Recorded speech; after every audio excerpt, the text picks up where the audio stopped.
প্রভুজি বলছেন, অনন্ত বিশ্বাস আর গভীর ভালোবাসা দিয়ে দেবত্বের মাধুর্যকে ফুটিয়ে তুলতে হবে জীবন পাত্রে।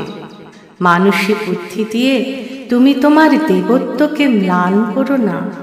তুমি অনন্ত শক্তির প্রকাশ, তোমার মাঝেই রয়েছে বিশ্বপিতার চির আশীর্বাদ।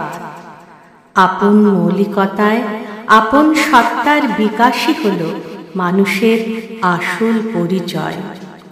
এই জ্ঞান দেহ ও মনের অতীত অসীম চৈতন্যে ভাসমান। এই দেবত্বের মাধুর্য ফুটে না উঠলে, ব্যক্তির জীবনে চিন্তায় ভাবনায় চেতনায় এর প্রতিফলন দেখা না দিলে ধর্মের কোনো প্রাসঙ্গিকতা নেই, সমাজে ধর্মের প্রয়োগ নেই। দেবত্বের স্ফুরণ না ঘটলে ধর্মকথা ভান মাত্র।